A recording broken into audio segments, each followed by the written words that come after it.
যে নারী রান্না করার সময় তিনটি কাজ করবে ওই নারীর কপাল খুলে যাবে। আল্লাহ পাক রব্বুল আলামিন ওই নারীকে সম্পদশালী বানিয়ে দিবেন। আল্লাহ পাক রব্বুল আলামিন ওই নারীর ঘরে বরকত নাজিল করবেন। ওই নারীর ঘরে আল্লাহ পাক রব্বুল আলামিন রহমত নাজিল করবেন। অনেক মা বোনেরা এখন কিন্তু সংসারের ভিতরে সুখ চান, শান্তি চান, ঘরের ভিতরে রহমত চান, বরকত চান। বিশেষ করে যে সমস্ত নারীরা সংসারে বরকত চান তারা কিন্তু অবশ্যই এই তিনটি কাজ করবেন। দেখবেন আপনার ঘরের ভিতরে শান্তি আসবে এবং আপনার রান্না সুস্বাদু হবে এবং আপনার রান্না যারা খাবে তারাই আপনার প্রশংসা করবে। আমরা অনেকেই কিন্তু নিজের প্রশংসা শুনতে চাই এবং অনেকেই আমরা ঘরের ভিতরে বরকত চাই, রহমত চাই। এজন্য আমরা এই তিনটি কাজ করব। নাম্বার 1, 1 নাম্বার হচ্ছে আপনি যখনই রান্নাঘরে প্রবেশ করবেন তখন আপনি সালাম দিবেন। মনে রাখবেন রান্নাঘরে কিন্তু চুলা আছে। এই চুলা, গ্যাসের চুলা বলেন আর যেই চুলাই বলেন, এই চুলা থাকার কারণে যখন আপনি রাতের বেলা সেখানে থাকেন না, এখানে কিন্তু জিন জাতি থাকার সম্ভাবনা আছে। এই জন্য যখনই আপনি রান্নাঘরে ঢুকবেন তখনই সর্বপ্রথম 1 নাম্বার কাজ করবেন, সালাম দিবেন, আসসালামু আলাইকুম ওয়া রাহমাতুল্লাহ।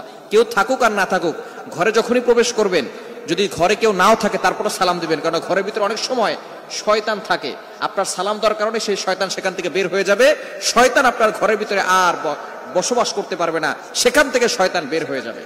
আল্লাহ পাক রব্বুল আলামিন নিজে বলে দিয়েছেন, কোরআন খুলেন, আল্লাহ পাক রব্বুল আলামিন বলছেন 18 নম্বর পারা 17 নম্বর পৃষ্ঠার 13, 14, 15 নম্বর লাইন, সূরাতুন নূরের 61 নম্বর আয়াতে রব্বুল আলামিন বলেন, ফাইদা দাখালতুম বুয়ুতান ফাসাল্লিমু আলা আনফুসিকুম তাহিয়াতাম মিন ইনদিল্লাহি মুবারাকাতান তাইয়্যিবা।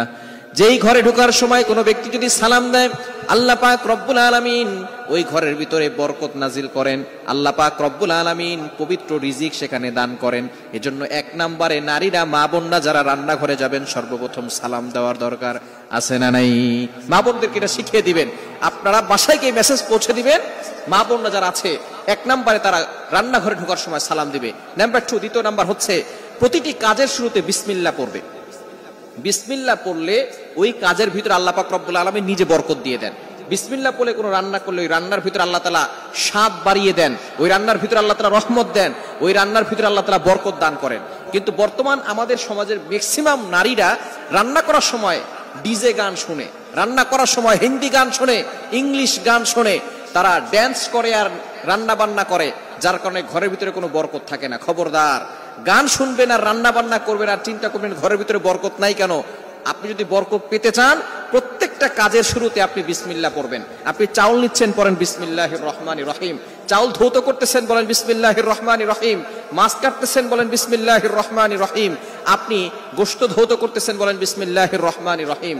আপনি যেই কাজটাই করবেন আপনি বিসমিল্লাহ পড়বেন। দেখবেন যেই কাজে বিসমিল্লাহ বলা হয় ওই কাজে বরকত বেশি হয়। এজন্য 2 নাম্বার নারীরা যে কাজটা করবে সেটা হচ্ছে বিসমিল্লাহির রহমানির রহিম।